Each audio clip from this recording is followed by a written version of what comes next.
Hello everyone, welcome back. My name is Akash Jaiswal and welcome to the channel The Success Win. तो एक और news यहाँ पे आ रहा है, बहुत ही ज्यादा अभी ट्रेंडिंग में आ रहा है कि जो नीट के एग्जाम्स हैं, जो नीट के एग्जाम्स होने वाले थे हमारे 13 सितंबर को, उस पे भी लेके एक विवाद खड़ा हो गया। अब ये विवाद क्या खड़ा हो गया?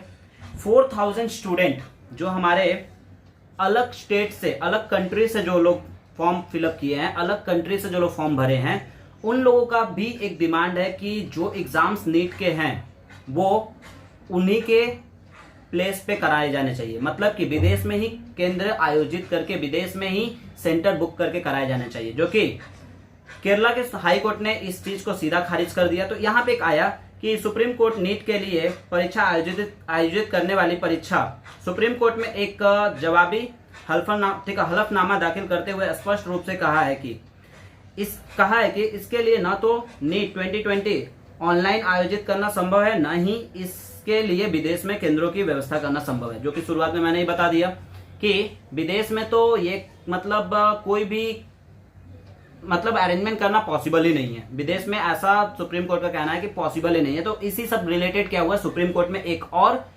केस दायर हुआ। अब उसमें बताया क्या गया, ठीक है, हाई कोर्ट ने एनटीए के साथ साथ मेडिकल काउंसिल ऑफ इंडिया को एक याचिका पर जवाब देने के लिए नोटिस जारी किया, जो लगभग 4000 नीट विदेशी उम्मीदवारों के माता पिता द्वारा दायर की गई थी, जिन्होंने देशों में या केंद्रों की मांग की है, जिन्होंने विदेशों या केंद्रों की मांग की है। विदेशों में केंद्रों की मांग की है, मतलब समझ रहे, विदेशों में केंद्रों की मांग, दैट मीन्स विदेश में वो लोग चाहते हैं कि वहीं पे उन लोग का अरेंजमेंट हो जाए। ठीक है, वैकल्पिक रूप से कोविड-19 महामारी के सामान्य होने तक परीक्षा को स्थगित कर देना चाहिए। और नहीं तो अगर ऐसा नहीं पॉसिबल हो सकता है तो जो कोविड-19 के केसेस है केसेस को देखते हुए अभी कुछ टाइम के लिए नीट के एग्जाम्स को सस्पेंड कर देना चाहिए, पोस्टपोन कर देना चाहिए। ठीक है, आगे इस पे क्या बात हुआ है देखिए, इसके बाद हम लोग इस पे देखते हैं कि आगे क्या बात हुआ है। आगे जो बात हुआ है कि मेडिकल टीम ने, ठीक है, जो हमारे पास एनटीए है, उन्होंने बताया कि, ठीक है, बताया था कि एक ही मुद्दा केरल उच्च न्यायालय के सामने रखा गया था, जहां राष्ट्रीय परीक्षा एजेंसी एनटीए और एमसीआई ने केरल उच्च न्यायालय को सूचित किया कि विदेश में राष्ट्रीय पात्रता सह प्रवेश मतलब कि नीट एग्जाम्स के लिए परीक्षा के केंद्रों की व्यवस्था नहीं है। सिंपल सा बात है, ठीक है, विदेशों में कैसे करके ये पॉसिबल हो सकता है? वहां पे इतने कम समय में, इतना कम टाइम बचा हुआ है, ये कर पाना पॉसिबल नहीं है। ठीक है, तो वही बताया उन्होंने। व्यवहारिक है क्योंकि सभी उम्मीदवारों के लिए एक ही बार में नीट के ऑनलाइन एग्जाम्स को आयोजित कर पाना संभव नहीं है। अधिकारियों ने अदालत को यह भी बताया है कि आगामी एमबीबीएस का भी एग्जाम्स होने वाला है, उसके लिए भी परीक्षाओं के केंद्र को देना पड़ेगा, परीक्षाओं के केंद्र भरेंगे। ठीक है, मीन्स जो भी हमारे पास प्लेसेस हैं जहां पे एग्जाम्स कंडक्ट किए जा सकते हैं, जो भी सेंटर्स है वो सब भरेंगे। ठीक है, क्योंकि यह, ठीक है, स्वाधीनता पूर्वक योजना बनता है। और यहाँ पे ये एग्जाम्स लेने के लिए क्या होना चाहिए, एक इंडिपेंडेंसी होके, यहाँ पे बहुत ही ज्यादा फ्रीली होके, एक मतलब पहले से प्री प्लानिंग करके एक ये डिसीजन लेना चाहिए था, जो कि अब उतना समय नहीं है कि ये प्री प्लान करके डिसीजन लिया जाए या डिसीजन दिया जाए। तो फाइनली यहाँ पे तो एक चीज मिस हो गया कि ये एग्जाम्स को करा पाना अभी तो पॉसिबल नहीं है। उसी में ही बताया गया कि और परीक्षा अगले महीने होने वाली है, जो कि, ठीक है, जो कि उन लोगों के पास पर्याप्त समय, मतलब कि कम टाइम है उसको आयोजित करने के लिए, उसको कंडक्ट करने के लिए। आगे देखिए इसी में क्या बताया गया है। जो एनटीए ने ठीक है, सबमिशन के आधार पर केरल पे, ठीक है, सबमिशन के आधार पर जो केरल में, ठीक है, हाई कोर्ट ने छात्रों के अपील को खारिज कर दिया। जो भी मतलब पेरेंट लोग उसमें, ठीक है, पिटीशन दायर किए थे, जो भी याचिका उसमें दायर किया गया था उसको, ठीक है, अपील दायर किया था, उसे क्या किया, सुप्रीम कोर्ट ने खारिज कर दिया। अब खारिज करने के बाद अभिभावकों के पास, जो भी पेरेंट्स थे, उनके पास कोई भी रास्ता नहीं बचा।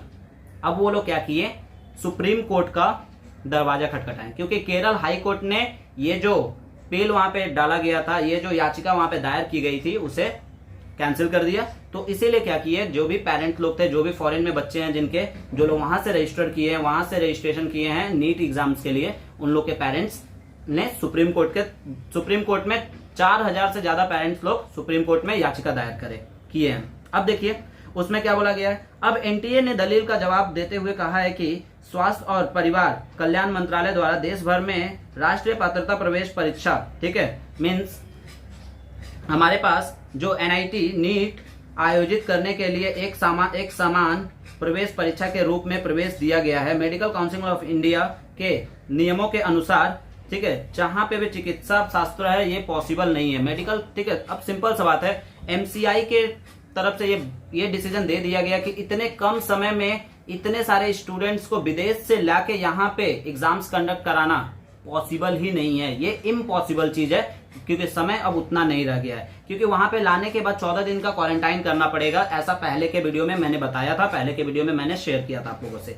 उसके बाद देखिए इसमें क्या घोषणा किया गया, जो पहले का जो डेट अनाउंसमेंट था जब आयोजित करने का बात था नीट एग्जाम्स, वो था 3/5/2020 को, ठीक है। अब वो 3/5/2020 को ही क्या हुआ, संपूर्ण लॉकडाउन की वजह से, टोटल लॉकडाउन की वजह से वो शिफ्ट किया गया और शिफ्ट करके 27/3/2020 को एक अनाउंसमेंट किया गया, जिसमें यह बताया गया कि जो एग्जाम्स होंगे वो 26/7/2020 को लिए जाएंगे, ठीक है। पर फिर से यहाँ पे 20/5/2020 को ये एक और अनाउंसमेंट किया गया कि ये जो एग्जाम्स है वो हो सकता है 25 तारीख तक शिफ्ट कर देने चाहिए, जो 25/8 तक शिफ्ट कर देने चाहिए, ठीक है। ये ऐसा बात हुआ 25/8 तक शिफ्ट कर देने चाहिए, पर ये भी पॉसिबल नहीं हुआ।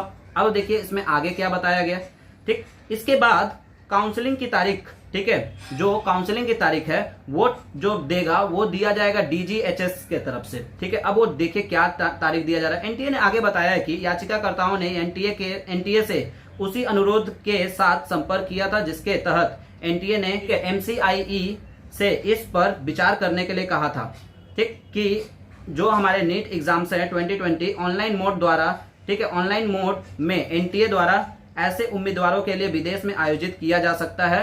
भारत में प्रदर्शित होने वाले छात्रों के लिए तिथि और समय, ठीक है, दिया गया है। मतलब कि भारत में जो लोग एग्जाम दे रहे हैं उनके लिए दिया गया है टाइम।